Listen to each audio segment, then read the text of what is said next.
tal a todos? Bienvenidos a la temporada número 4 del podcast de los de VFX. Yo soy Mitch y este es el episodio número 9. Esta vez tuvimos la fortuna de poder platicar con el buen Kevin Sayé. Él es Senior Software Engineer en GPL Technologies. Y para darles un poquito más de contexto sobre el buen Kevin, él ha tenido oportunidad de trabajar para compañías como Cinesight, Rodeo FX, Animal Logic, Prime Focus, Cluster, por mencionar parte de ellas. En esta plática tratamos de visibilizar un poquito más esta área que pues tal vez no es tan protagónica, pero es tan esencial en nuestra industria, que es el pipeline. Kevin nos comparte cómo ha sido esa formación profesional. Nos comparte muchas anécdotas porque vaya que el trabajar en tantos estudios alrededor del mundo, pues sin duda da un panorama. Y pues eso, básicamente lo que queremos es compartir más estas áreas que no son tan visibles. También no dejar de aprovechar este espacio para invitarlos a nuestro sitio, losdevfx.com, donde podrán encontrar más información sobre Kevin y otros artistas con los cuales hemos tenido oportunidad de platicar. Y pues bueno, sin más, los dejo con el podcast. Esperamos les guste tanto como nosotros. Disfruten.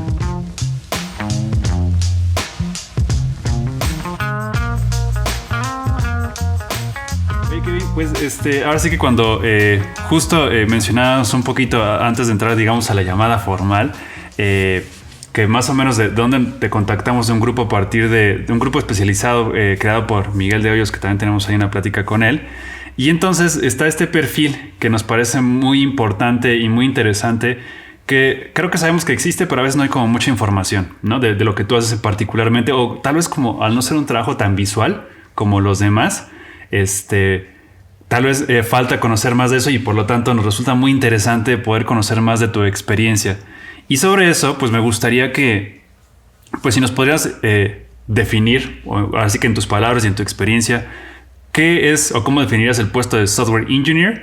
Y después, si nos puedes platicar un poquito de la particularidad de ser un Senior, o sea, en ese rubro. Sí, entonces primero hay que distinguir que en ingeniería en VFX hay diferentes puestos.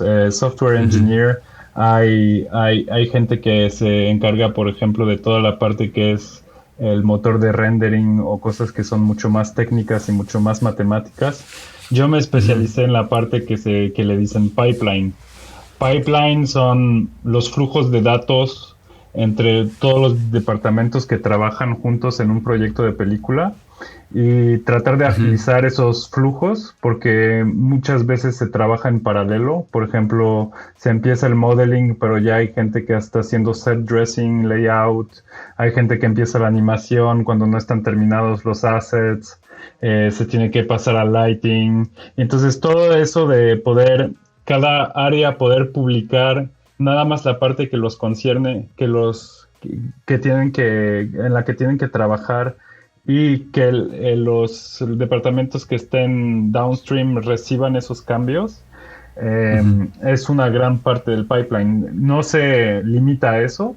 Es básicamente agilizar flujos de trabajo para que los artistas puedan concentrarse en lo que realmente les gusta hacer, que es arte, y no estar en problemas técnicos y dar 200 clics al día de la misma cosa.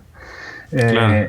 Entonces nosotros procuramos tratar de agilizar todos esos procesos y nos apoyamos mucho en programas de project management y asset management, el más famoso siendo ShotGrid. Entonces, algunos estudios tienen sus propias soluciones, pero en muchos estudios en el mundo usan ShotGrid para hacer el project management y a veces el ShotGrid Pipeline Toolkit, que se le llama, para hacer el asset management, o su propia base de datos y sus propias herramientas. Pero básicamente es para alguien que no sabe nada de esto. Realmente nuestro trabajo es poder automatizar todas las partes que no necesitan a un humano haciendo clics manualmente. Eso permite que los flujos de trabajo sean mucho más eficientes.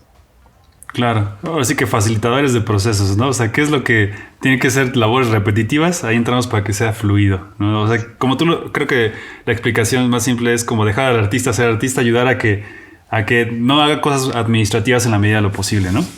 Exactamente. Oye, Kevin, y por ejemplo, ¿cómo sería? Digo, yo sé que cada día es diferente y siempre salen como nuevas complicaciones porque aquí no es que sea, o sea, siempre salen cosas nuevas, ¿no? Entonces, me gustaría que nos platicaras o nos compartieras un poquito de cómo sería el día a día de tu, digamos, de tu labor, tú como en tu puesto de Senior Software Engineer, cómo es un día, digamos, generalmente hablando. Eh, pero tengo que mencionar que ahorita yo no trabajo para un estudio en particular. Lo que hacía Ujú, antes era Pipeline Engineer para estudios. Trabajé en ujú, varios estudios en el mundo, de chiquitos a muy grandes. Pero ahorita estoy trabajando en una empresa que hace consultoría para estudios que sobre todo crean proyectos y trabajan con muchos estudios de VFX. Eh, no tengo cláusulas de confidencialidad, entonces no puedo realmente mencionar a clientes, pero un ejemplo ujú, sería, por ejemplo, Netflix, que ujú, ellos realmente no hacen la postproducción o poquito en interno. Lo que hacen es ujú. que crean un proyecto, hacen la filmación y luego mandan el trabajo a muchos estudios de postproducción. Y la mayoría de nuestras herramientas permiten poner en contacto los estudios que trabajan con el estudio cliente. Entonces nosotros les llamamos vendors a los estudios que hacen el trabajo y clients al cliente tipo Netflix.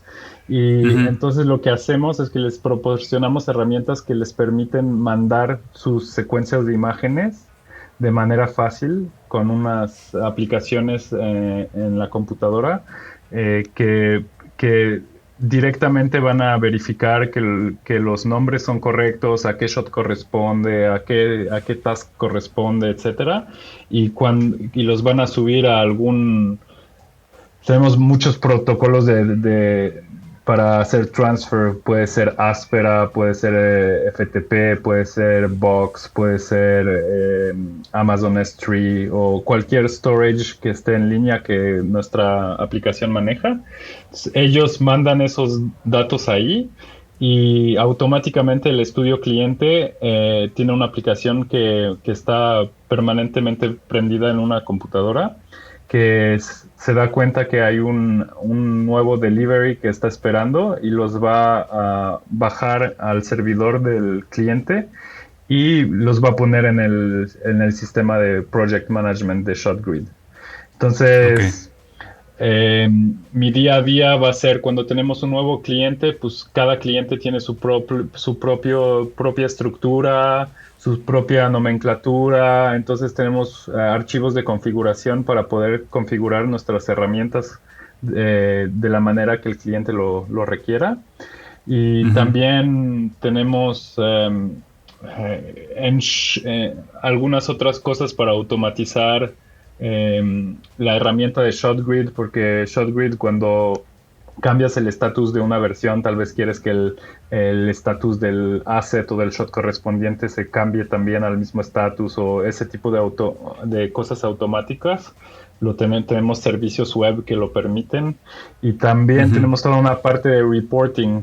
ShotGrid no es tan bueno para hacer reporting, entonces tenemos toda una parte de web services que permite hacer reporting para los ejecutivos o etcétera, para saber cuántos shots faltan o cuántos están en cuántos están trabajando ahorita, etcétera, por vendor o todo ese tipo de cosas. Entonces, día a ok. día yo hago un poco de soporte técnico, hago configuraciones para nuevos clientes, contesto mails, etcétera, y mucho Ujú, desarrollo. Es una de las ventajas de mi trabajo ahorita, es que es mucho software development, siempre estamos mejorando nuestras herramientas, siempre hay clientes que quieren nuevas features, entonces las ujú. implementamos.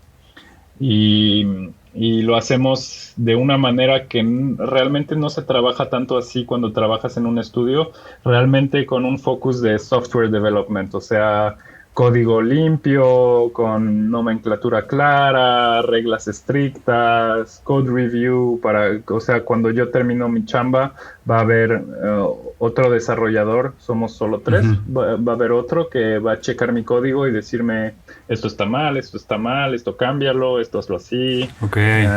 para que cuando entre el código a nuestras herramientas sea lo más limpio posible y sin bugs. Ok, ok, qué interesante. Es que sí, o sea, digo, supongo, podemos mencionar en la empresa que actualmente te encuentras, ¿no? Que es es GPL, ¿correcto? Sí, correcto. Y o sea, sí, o sea, por todo lo que nos manejas, o sea, o nos platicas, sí es una empresa muy robusta, ¿no? O sea, para darle como los soluciones como es a estudios o ayudar a la comunicación entre ahora sí que alguna productora y los vendors, pues sí, pues sí, a final de cuentas facilitadores, ¿no? Facilitadores de información. Y Exactamente. hoy, y oye, Kevin, por ejemplo, digo, viendo tu historial y dónde has estado, o sea, traes bastante experiencia. Ahora sí que a través de los años, ¿cuáles dirías que son como las habilidades más importantes? Ahora sí que para desarrollar el trabajo que tú haces. Pues primero que nada, hay que saber que en esta industria es complicado entrar porque realmente yo por lo menos cuando yo empecé no había así cursos dedicados o información en línea. Hoy en día hay un poco Ujú, más, pero es muy claro. difícil especializarse como un pipeline developer cuando empiezas porque realmente no sabes por dónde empezar. Ajá. Diría que lo principal que usamos es como lenguaje es Python. Ujú, Entonces, si uno que empieza es uno de los lenguajes principales que hay que aprender. Y luego, la verdad es que es más, conseguir el primer trabajo es difícil un poco. Y luego ujú, es mucho más fácil porque la experiencia cuando empiezas a entender los flujos de trabajo de diferentes departamentos tipo modeling, animation, lighting, compositing y las herramientas que usan que mayoritariamente es como Maya y Nuke, pero también puede haber, no sé, Houdini o todos los que existen, ¿no? Claris, o sea, ujú. un montón. Pero si de por sí uno sabe Python y sabe Python para Maya y para Nuke, ya son como son cosas muy importantes para poder conseguir este trabajo. Y después, la verdad es que mi primer trabajo me tardé como 6 meses en conseguirlo. Fue Ujú. un poco complicado, no sabía nada. Me preguntaban qué es rigging y yo tenía una visión muy matemática del rigging, de lo que yo sabía, pero no sabía bien cómo se usaba en la industria. Entonces, Ajá. eh, sí, encontrar el primer puesto fue un poco complicado, pero después nunca tuve que realmente buscar trabajo porque siempre me ofrecen oportunidades o porque justamente como es un poco un nicho y es un poco difícil tener la información, una vez que tú tienes la información, es mucho más fácil venderte y conseguir trabajo en esos ámbitos. Ok, ok. Y oye, por ejemplo, sobre esto, digo, sabemos que la industria de la animación y efectos visuales siempre, bueno, y en todas, ¿no? Pero bueno, aquí particularmente la cuestión de los tiempos o las entregas, pues siempre está como al día, ¿no? Es como los deadlines, ¿no? ¿Cómo funciona en este caso, digamos, desde tu punto de vista o desde tu área de expertise? ¿Cómo está esta parte sabemos que en la industria se maneja mucho estrés, ¿no? Y supongo que también depende mucho de la persona, pero también la industria genera mucho, ¿no? En este caso, digamos, supongo que pasas por eso, pero cómo se ve reflejado en un área digo, yo como lo estoy viendo y como lo estoy viendo desde afuera, sin tener esa experiencia, es como, ok, entiendo la parte desde el punto del artista con su deadline que tiene que cumplir fechas, entregas. Por ejemplo, en su área, ¿cómo funciona esa parte? Realmente somos un poco aparte en los estudios de VFX. En general Ujú, somos de los pocos que tenemos contratos a largo plazo. Muchas veces tenemos horas fijas, no tenemos overtime o trabajo de fin de semana. Pasa, o sea, por ejemplo, te voy a dar un ejemplo. Cuando trabajaba en India, en Prime Focus Mumbai, teníamos juntas con Prime Focus Vancouver y London, entonces a veces me tenía que quedar hasta las 11:30 de la noche en la oficina para poder hacer la junta con los estudios que estaban del otro lado del mundo. Pero en Ujú, general, nuestras herramientas están hechas para usarse en varios proyectos. No siempre, porque en ujú. Pipeline también hay, o sea, hay Pipeline Engineer y Pipeline TD. A veces la distinción no existe, pero en general un TD o Technical Director trabaja para una área específica, tipo animación o layout, etcétera, y Ujú. puede llegar a ser herramientas que se usen nada más en un proyecto. En cambio, cuando hacemos herramientas como de core pipeline, como de pipeline engineering, pero de realmente del asset management y etcétera, las tratamos de hacer para que funcionen para todos los proyectos en general. Entonces, no tenemos para nada los mismos ritmos de trabajo. Lo que puedo decir es que sí hay una influencia del hecho de que trabajemos en este ámbito. Muchas veces los managers o la gente un poco más high up tiene tendencia a tratar de manejar el equipo de engineering como manejan a los artistas. Entonces Ok. quieren deadlines cortos, quieren todo para ayer, no Ujú. les importa si está mal hecho, nada más que funcione. Pero la verdad es que es una visión a corto plazo que no es muy buena. Realmente nuestras herramientas deberían de siempre ser pensadas para ser usadas a largo plazo y darle el tiempo Claro. a los ingenieros de hacer su trabajo bien y Ujú. de manera como más cuadrada con unit testing y otras cosas para que justamente esas herramientas se puedan usar a largo plazo. En términos de ritmo de trabajo, eso sí es muy diferente. O sea, realmente yo cuando trabajaba en estudios era un poco el 9 to 5, ¿no? Ujú. Trabajaba mis horarios y si no terminas ese día, pues terminas la semana que sigue, no pasa nada. Claro. Entonces, sí es un poquito diferente de un artista. Sí, ¿no? Y más porque, digo, como lo explicas, tienes objetivos mucho más claros y quieres que sean funcionales, ¿no? No lanzar como cosas nada más para que, como soluciones reactivas, ¿no? Más bien es como de, ok, ¿qué es lo que funciona? Y a largo plazo, como lo has dicho, ¿no? Que sea efectivo lo que van a lanzar, ¿no? Porque sí hay mucha responsabilidad en el proceso de lo que podría llegar a afectar. Entonces, claro, se entiende, pero está interesante que nos des esa perspectiva porque nos gusta como conocer un poquito más a fondo cómo se vive esa parte, ¿no? Porque sí tenemos muy palpable lo otro. Sí, sí, como digo, o sea, en general a mí cuando me preguntan de mi trabajo y me dicen, tú haces animación, porque la mayoría de la Ajá. gente, sobre todo si no, ustedes por lo menos si hablan con artistas, pues los artistas saben un poquito más lo que hace un software engineer o lo que sea, pero Ujú. alguien que nunca ha trabajado en estos medios, pues no va a entender nada de lo que yo hago, Sí, la distinción es un poco difícil de hacer. sí, claro. Sí, siempre sucede eso en ese tipo de áreas. Oye, Kevin, nos llama mucho la atención que te desempeñaste como lead en Research and Development de R&D en Cinesite. Nos gustaría que nos platicaras cómo funciona digo, ahorita ya nos diste un par de ideas, pero cómo funciona la parte de específicamente de Research and Development en un estudio de VFX. Pues ese era un puesto, no me quedé mucho tiempo en Cinesite, la verdad, tuve un poco unos desacuerdos, etcétera, con la manera en la que manejaban. Justo, es como una de mis últimas experiencias laborales en estudio y fue como que Ok, ya estaba un poco harto de la manera justo que te decía de que no hacen bien el trabajo, quieren hacer todo rápido y mal ya. y Sí, claro. pero en ese momento yo estaba trabajando en tratar de mejorar cada vez que lanzas una herramienta tipo Maya o Nuke en tu casa, es muy diferente de cuando la lanzas en un estudio. Necesitas Ujú.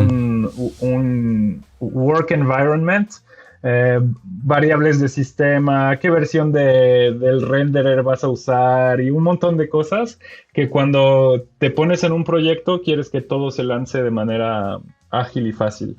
Entonces hice algunas herramientas que permitían primero bajar muy fácilmente las últimas versiones de renderers y de cosas en línea. Entonces eso era como más web, de buscar en la página de downloads automáticamente si había una nueva versión y bajarla y etcétera, y crear environments de trabajo para lanzar Maya o Nuke y etcétera. Y una de las cosas que estaba particularmente interesado era tratar de lanzar estas aplicaciones con Docker. Docker es un sistema de containers, hoy en día creo que la gente sí entiende lo que es una virtual machine. Una virtual machine es tipo, tengo un Windows en la nube y en vez de correrlo en mi máquina local, lo estoy corriendo en la nube en algún lado.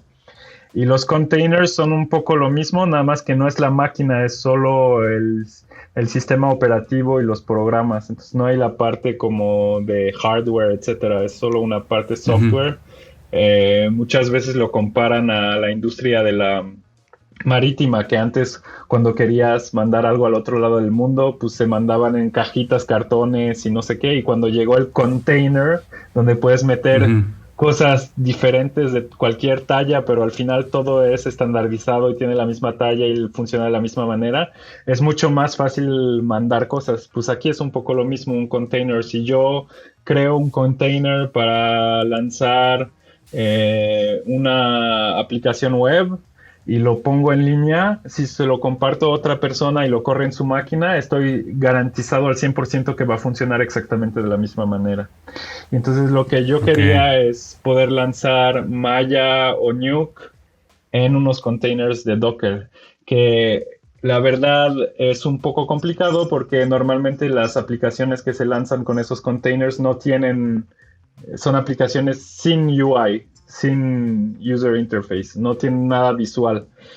En cambio, Maya o Nuke usan las tarjetas gráficas, usan el hardware, usan una NVIDIA, entonces todo eso hace que la parte de Docker es un poquito más complicada. Y entonces mi proyecto en CineSite era tratar de hacer que eso funcione. Ok. Está interesante porque sí, digo, esa parte de Research and Development es algo que nos llama la atención, pero gracias como por darnos eso, porque justo, o sea, vemos que en ti tienes esta parte como, tuviste la oportunidad de trabajar en varios estudios, entonces como que tienes ahí mucha información que, pues digo, nos da mucho más visión de todo, ¿no? Y sobre esto, por ejemplo, también pasaste, bueno, por Rodeo y Animal Logic, ¿no? En ambos estudios estuviste como pipeline developer. En Rodeo empecé como pipeline developer y después fui head of pipeline, o sea, dirigía todo el equipo de pipeline.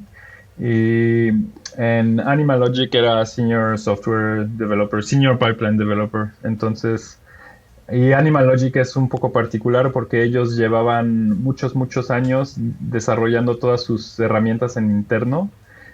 Hasta su propio renderer, etcétera. Entonces era una experiencia totalmente diferente porque había un equipo de 30 desarrolladores, lo que es muy grande para nuestra industria. En general los equipos son de, no sé, entre 5 y 20 personas máximo. Ahí había 30, 35, había gente que hacía herramientas en C++ para hacer, por ejemplo, me acuerdo que trabajé en un proyecto de vegetación procedural, o sea, crear árboles de manera procedural y que sean animados. Y de hecho creo que lo usaron en Lego Ninjago y probablemente en Lego Batman también. Y eso era interesante porque yo no me encargaba nada de la parte como más research and development. Eran un ruso y un australiano que eran muy picudos en eso, que se encargaban de toda la parte procedural y cómo hacerlo en C++ para poder usarlo en Maya. Y yo lo que creé fue la UI que permitía crear esos árboles. Entonces Era Ok. más como el vínculo entre los dos, entre la parte muy técnica y el artista, hacerle una herramienta porque ellos lo hacían con un node graph que era muy complicado y entonces para Ujú. crear un árbol te tardabas una hora y yo hice una herramienta que creabas el tronco, creabas las generaciones de ramas y las hojas y no sé qué con una UI simple tipo layers de Photoshop. Ujú. Ok, qué interesante. O sea, sí, justo ahí está como los ejemplos claros, ¿no? De facilitar, así con todo el conocimiento que tienen esos procesos. Y oye, por ejemplo, antes de eso estuviste ¿cómo se llama? En Francia y en India, ¿no? O sea, ahora sí que has Sí, estado por todo el mundo, ¿no? Entonces, sí. eh, y pues luego, bueno, desde un poquito más atrás, pues también estuviste en México. O sea, nos podrías, o sea, lo que nos llama la atención aquí es que has tenido como responsabilidades, digo, similares y has estado como alrededor del mundo haciendo lo mismo y nos llama la atención de, digo, ahora sí, viendo todo tu historial, tu perfil, es como ¿qué haces aquí en México? Digo, no es no es como el por qué, sino nos da mucha curiosidad, ¿no? Yo creo que, bueno, al final de Sí. cuentas también la tecnología te permite eso, pero pues digo, ahora con las experiencias que nos compartes y en los lugares que has tenido oportunidad de trabajar, pues nos da como curiosidad. Pues yo soy francés de origen, Ujú. pero con mis papás desde chiquito yo viajé mucho. Mi papá trabajaba en café, en cooperación y desarrollo. Entonces Ya. nos movimos mucho por América Latina y yo crecí en Jalapa, Veracruz, la verdad, de los Ok. 3 a los 10 años.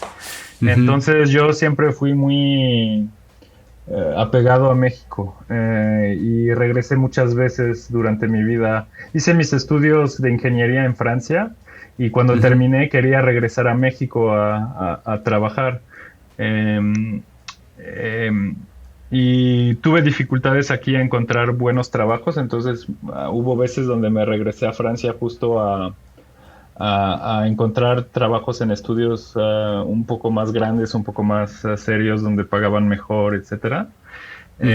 Pero siempre me gustó México y siempre quise regresar. La verdad es que mis tres primeros estudios en los que trabajé, había uno que se llamaba The Bakery Animation Studio, que era un proyecto de hacer un tipo DreamWorks o Pixar, pero en la costa sur de Francia, que es muy bonita, el Mediterráneo, etcétera. Y había Ok. los jefes eran gente que venían de terminar Shrek y Shrek 2 y eran gente que era muy picuda en DreamWorks Ok. Ujú. y querían traer talentos eh, de Estados Unidos y de Francia Ujú. y tenían una Dream Team. Yo nunca estuve con tanto, era mi primer trabajo y estaba con gente que llevaba 30 años trabajando en esta área y estábamos Qué creando increíble. aplicaciones de Ujú. animación, de rendering. En ese tiempo todo lo que estaban tratando de hacer es un rendering como interactivo, lo que no existía en ese momento. En ese momento, pues lanzabas tu render y tenías que esperar una hora a ver tu imagen, ¿no? Y ellos Sí. estaban tratando de encontrar maneras de tener rendering interactivo y de hecho dos de los desarrolladores clave de esa empresa terminaron haciendo Clarice Ok. y entonces ellos se fueron y hicieron Clarice. Pero ese estudio cerró con la crisis de 2008. Después estuve en Attitude Studio, que también cerró. Y después estuve con Durand, que también era un estudio que hizo Amélie. O sea, Ya. era como el estudio número uno en Francia durante 20 años y 30 años, pero tenían una manera Ujú. de trabajar donde vendían los VFX a precios casi ni siquiera a costo, abajo del costo, porque Ya. vendían todo lo que era laboratorio y porque en esa época todavía no estaba, estábamos en la transición entre análogo y digital.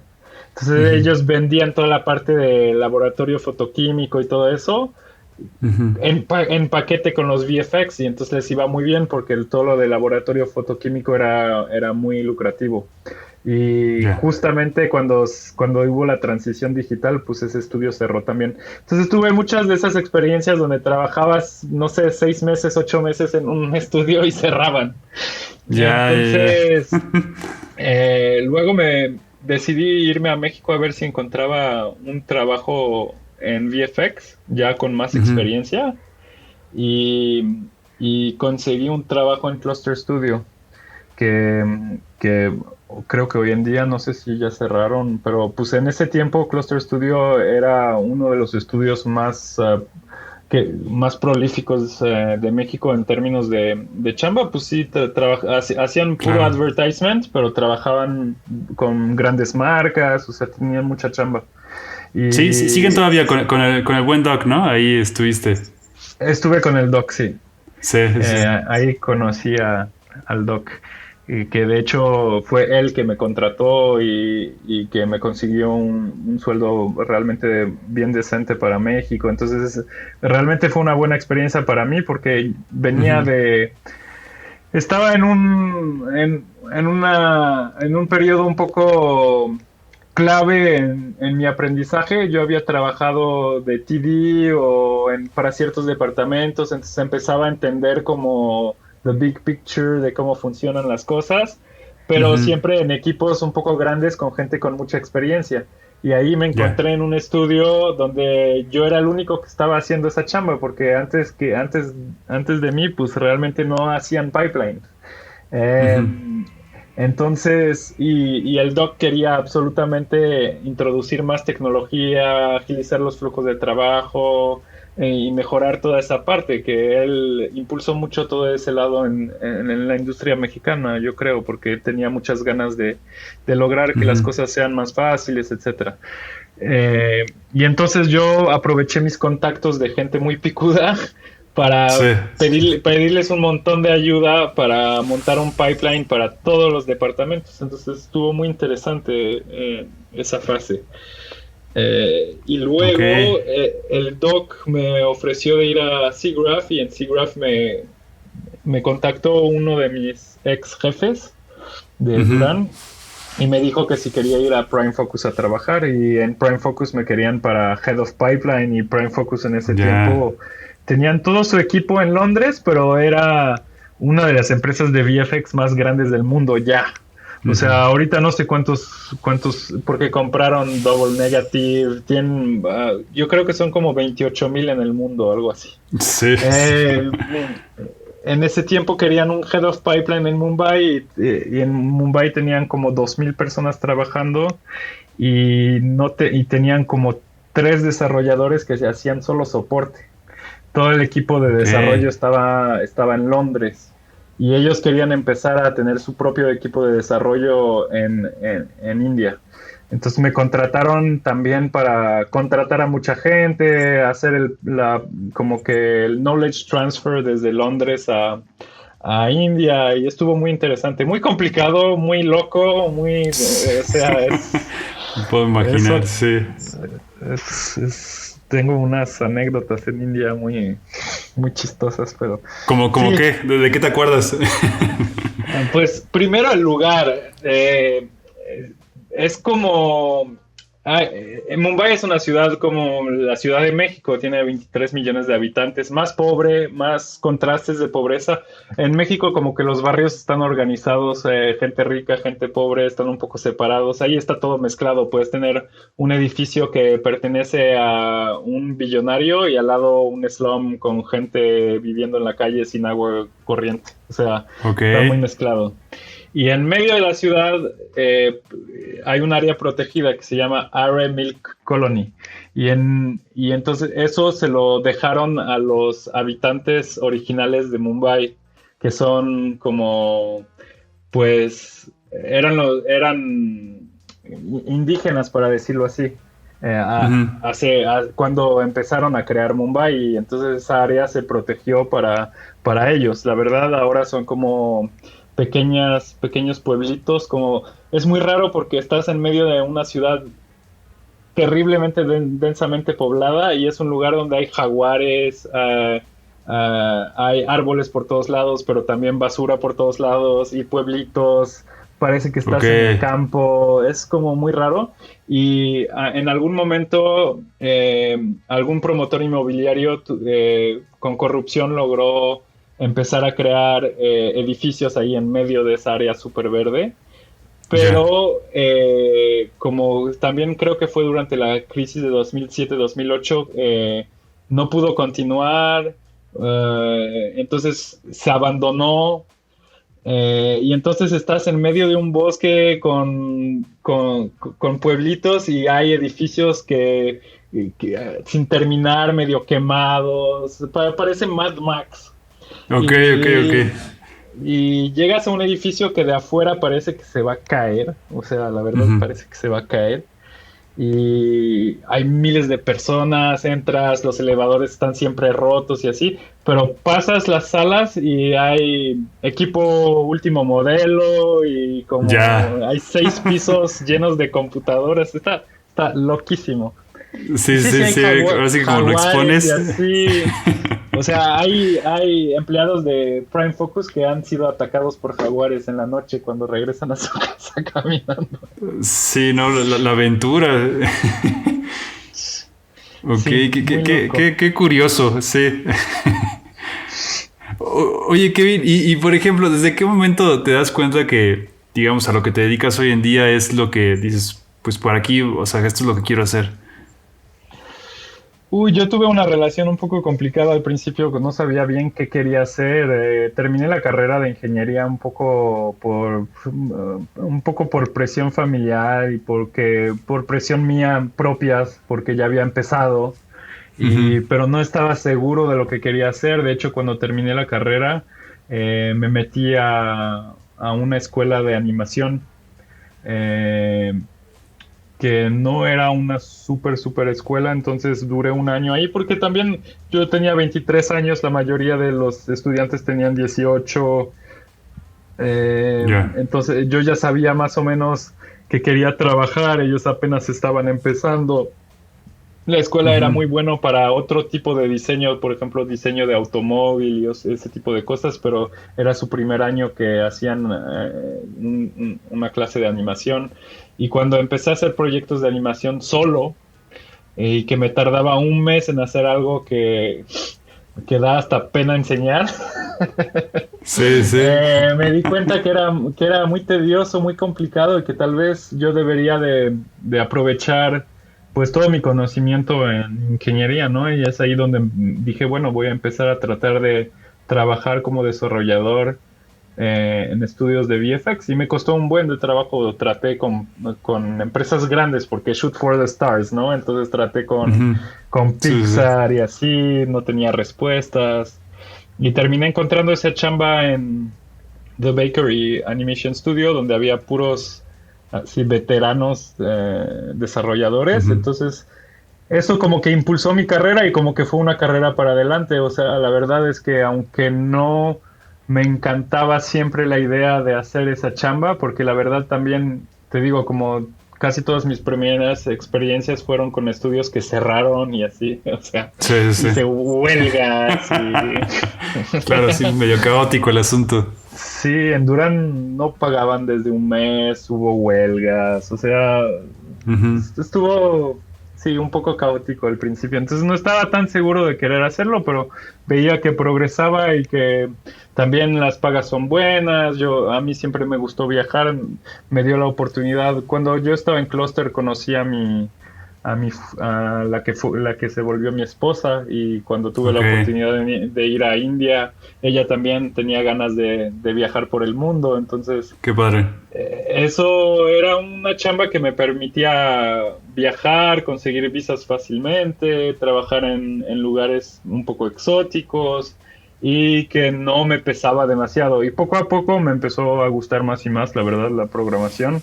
Y hoy en Ya. día creo que ya conseguí como que el, el ambiente perfecto porque somos un equipo de 5, trabajamos con muchos no puedo hacer name Sí, sí. dropping, No te preocupes. desafortunadamente, pero realmente piensa en los más grandes, trabajamos para ellos, Ok. todos. Sí. Qué bien. Entonces, es muy agradable, tenemos muy buenas relaciones con equipos de desarrolladores de estudios grandes, hacemos la chamba bien, o sea, como dije en algún momento de la entrevista, en mi chamba ahorita tratamos de trabajar como si fuéramos una software development company, aunque somos un equipo de sync muy reducido. Entonces, es calidad. Entonces, los clientes en la mayoría del tiempo están muy, muy felices con nuestras herramientas. Muchas veces nos echan flores así de que no hubieran podido trabajar sin eso, o que no entienden cómo la gente puede trabajar sin esas herramientas, etcétera. Claro. Y trabajo desde mi casa, puedo vivir ahorita en Valle de Bravo. Ahorita ya tengo 2 hijos, entonces ya no tenemos tantas ganas de movernos porque si nos Claro. movíamos cada año, entonces sí Ya. es un poco pesado a veces mudarse de país, las visas, las mudanzas, todo ese rollo. Es padre, ¿eh? No digo que no, pero Sí, llega un momento claro. donde te cansas. So, ahorita Qué, estamos un poquito más establecidos. qué increíble, Kevin. Está bien padre lo que nos platicas. Oye, y ahora con todo esto que nos compartiste reflexionando un poquito ahora sí que todo lo que ha sido esta historia, ¿hay algo que en sus inicios te hubiera gustado como escuchar en esos momentos de incertidumbre que tal vez hubiera sido como un buen consejo en los inicios? Pues justo eso de tratar de luchar un poco, en mi área por lo menos, de tratar de Ujú. luchar un poco para hacer cosas de calidad y tomar su tiempo, aunque te digan de hacerlo rápido y mal, de tratar de tener, de todos modos, la gente que te lo pide es gente que en general no entiende mucho Los de procesos. de esos procesos y de cómo se hace Ujú. software development. Entonces, de siempre tratar de empujar para hacer cosas de calidad y en mi área, en development, la verdad es que estás expuesto a miles de lenguajes, de frameworks, de un montón de cosas diferentes y vas a aprender todos los días. Entonces, de tratar de focalizar también tu aprendizaje en hacer código limpio, de calidad, porque la verdad muchas veces lo que pasa es que la programación es un poco como si escribirías un libro, pero en vez de tener un autor, tienes cientos de autores, porque son toda la gente que ya corrieron, que ya se Sí. fueron, y entonces uno escribió un capítulo y el otro, y uno lo escribió como si fuera romance y el otro como si fuera un policíaco, y entonces no hay Ajá. coherencia, no se entiende nada, está todo desordenado. Entonces, tratar de mantener como un sistema coherente y eso es muy importante. Sí, tratar de Ok. apoyarse sobre las herramientas existentes, porque hoy en Ujú. día sí hay bastantes cosas open source que se pueden usar. Em, sí. Ok, no, digo, está súper bien. Ese ejemplo del libro creo que nos queda a muchos muy claro de esa parte de que todo, ahora sí que se unifiquen las cosas y digo, pues sí, a veces al inicio nos gana esta parte de querer como hacer, pero pues, a veces guardar un poquito la calma para entregar un producto de calidad, así como nos acabas de decir, sin duda, ayuda. Oye, ¿y hay algo, no sé, que hayas hecho que te llene como de satisfacción, que digas, oye, esto sí realmente este proyecto o en cuanto a lo profesional? Sí, hay bastantes ejemplos, pero uno que realmente me dio mucha satisfacción fue, trabajé para un estudio chiquito que se llama Pipangay, que está en la isla de la Reunión. Hoy ya cambiaron de nombre, ya no me acuerdo cómo se llama, Kaushan Studios ahora, Ujú. Gaushan. Trabajaban para un proyecto independiente de pequeño presupuesto. Creo que el presupuesto total para todo, para marketing, distribución, producción, postproducción, todo, eran Ujú. 4 millones de dólares, lo que la verdad es como un Pixar Sí, son 350 millones, sí, de sí, los sí. cuales más o menos 40 o 60 son para la fase de producción y lo demás es marketing, distribución, más o Sí, sí. menos. Ajá, ajá. Em, y entonces era un proyecto pequeño y ya habían empezado y- y me avisaron de que existía ese proyecto, entonces les dije que yo quería ir a ayudar. Y cuando llegué me di cuenta que, bueno, había un desarrollador, pero era un ex artista desarrollador y era una persona bastante arrogante que cuando llegué el primer día me dijo, ven a comer conmigo, te voy a explicar las cosas. Y me empezó a decir que tal persona era un idiota y que el productor era un imbécil y como que le echó Sí, sí. mierda, para decirlo así, a todos. Y Ok. entonces yo llegué un poco asustado, dije, órale, ¿qué es esto? Sí. Y poco a poco me fui dando cuenta que el problema era mayoritariamente era él. Ok. Escribía código de muy mala calidad, había hecho herramientas que no funcionaban, o sea, por ejemplo, para darte un ejemplo,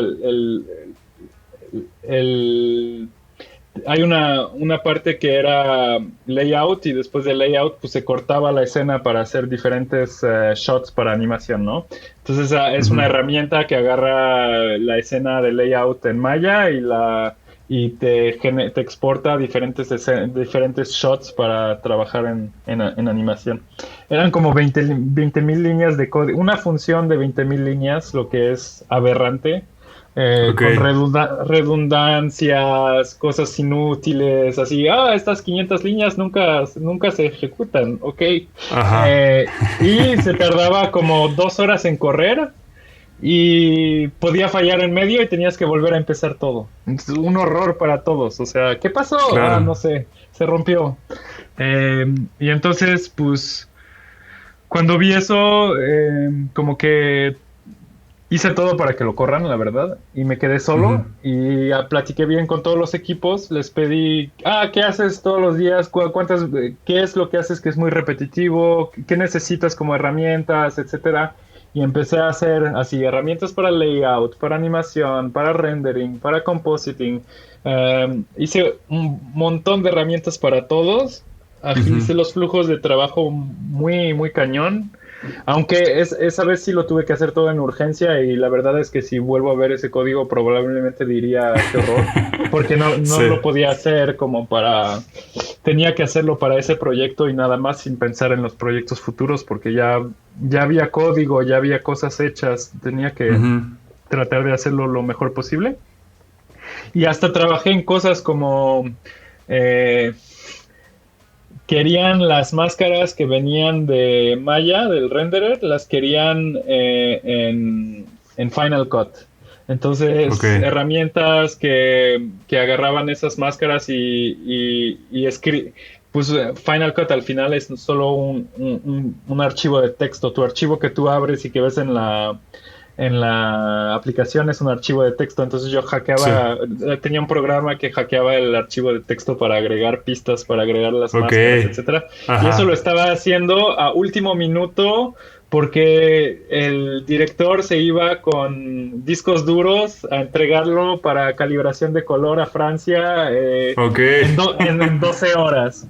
Sí, sí. Trabajé en convertirlo a formatos de cine porque los formatos que corren en una sala de cine son muy particulares, entonces queríamos Ujú. hacer una premiere con el equipo, etcétera. Entonces, hice un montón de chambitas que nunca había tocado esas áreas.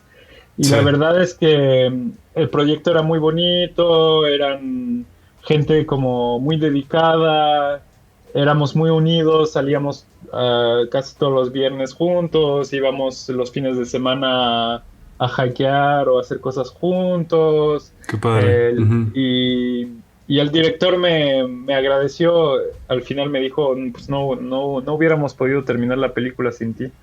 Entonces, y esa película que se llama Adama, Ujú. eh, es un proyecto que a mí se me hizo muy bonito, es sobre eh, Francia en las Primera y Segunda Guerra Mundial usó muchos soldados africanos Ok. y esta es como una historia iniciática de un niño de como 12 años que su hermano se va del pueblo para ir a la guerra y él se va a Francia a buscarlo. Ok.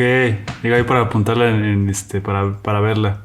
Ujú. Ok, qué increíble experiencia. Digo, sin duda te aprendiste un montón ahí y yo creo que justo con lo que decías, ¿no? Ves cuando no tienes los presupuestos, pero el equipo está unido, creo que hace que las cosas fluyan mucho mejor, ¿no? Y pues bueno, al final lo que nos compartes, ¿no? O sea, creo que de tu lado es siempre como estar como al servicio de las necesidades de los artistas, ¿no? O ¿qué te Sí, ayudo? ¿Qué te ofrezco? ¿Qué necesitas? ¿Cómo lo hacemos funcionar? ¿No? Creo que eso ajá, habla muy bien de esa área, ¿no? Que de repente como puede estar un poquito al lado, pero tienen que responder a las necesidades de las personas para que quitarles ese peso mental y que el artista sea artista, ¿no? Sí, sí, claramente.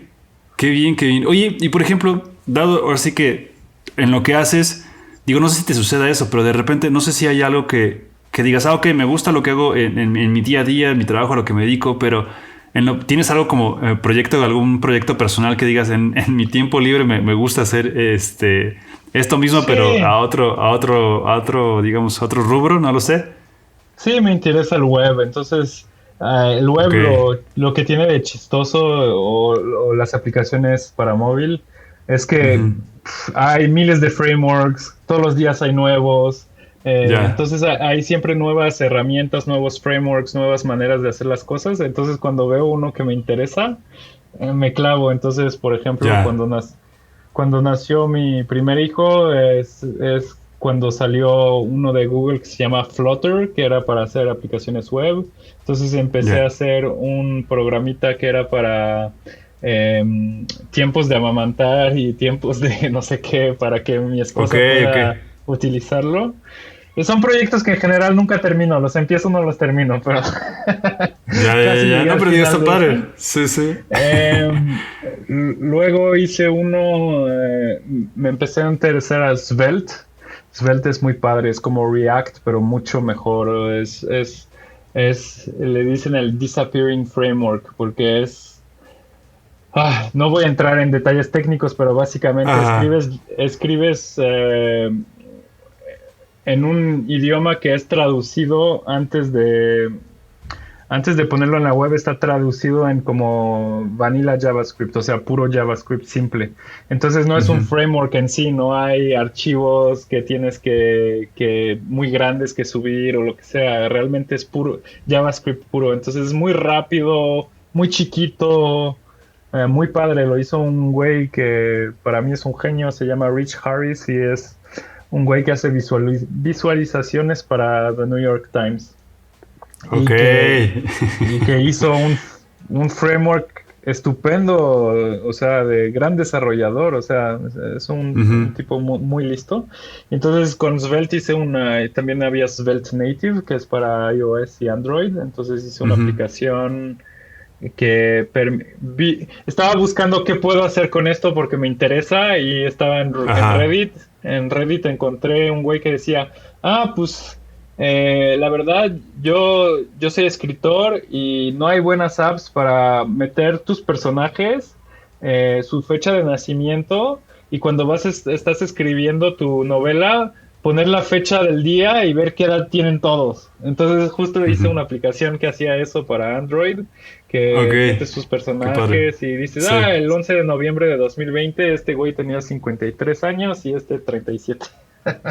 Ok, ok. Eh, y ahorita ahorita que tuve un poquito de tiempo libre antes que nazca mi segundo hijo, me clavé en un proyecto en Svelte, pero para web esta vez, con mi hermano. Mi Ujú. hermano es diseñador, es muy bueno en diseño web Ya. y queríamos hacer algo como Wired, Ujú. el editor de Wired, pero orientado a photoblogs. Entonces, una Ok. herramienta muy visual donde puedes directamente escribir. Cuando estás editando, se ve idéntico a cómo se va a ver cuando lo publiques y que puedas Ya. agregar fotos fácilmente y contenido fácilmente para photobloggers. Y esa Ok. parte, ese está padre. No lo he Sí, sí. terminado todavía, pero lo quiero retomar. Ya tengo un proof of concept Bien. y tengo que clavarme un poco más. Ahora tengo Muy dos bien. hijos, entonces No, no, pero está mi padre. esposa se queja a veces y paso demasiado tiempo en la compu. Sí, pero digo, sin duda que interesante, o sea, creo que está muy padre que a pesar, bueno, no a pesar, o sea, que tengas tu trabajo, pero que también te des chance de experimentar, creo que eso todo el tiempo anda cultivando en tu mente, qué puedo hacer, ¿no? Digo, ahorita lo acabas de dejar muy claro y está muy padre, gracias por compartir esa parte. Kevin, Ha sido un gusto, ha sido un placer poder platicar contigo. Gracias por así que compartirnos tantas experiencias. Gracias por facilitarnos a los que igual no somos tan apegados a este tema, hacerlo sencillo. Sin duda se agradece eso. ¿Hay algo más que quisieras agregar? Pues nada más quería decir que realmente es para gente que está interesada en desarrollo. Por ejemplo, el espacio de desarrollo web está súper saturado. En cambio, en mi área hay muchas oportunidades de trabajo, pagan bien, hay más y más trabajo remoto, lo que no era el caso antes, y también oportunidades de trabajar en el extranjero. Y si a alguien le interesa esa área, realmente es echarle ganas para conseguir la primera chamba, y es un poco difícil porque otra vez no hay tanta información.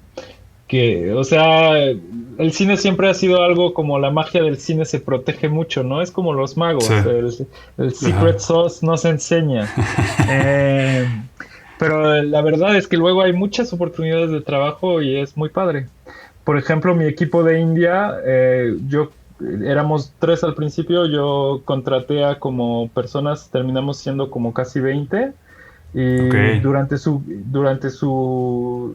pues la mayoría querían ir a trabajar al extranjero, yo los apoyé mucho, y muchos están en Vancouver o en algún lado del mundo, en Irlanda, hay unos que han trabajado en Australia, y les va bien y están contentos. Entonces realmente también para México siento que es una oportunidad porque realmente es verdad que aquí todavía los sueldos son un poco bajos, pero hay muchas oportunidades en todo el mundo para trabajar en este ámbito, y la verdad es que no te buscan.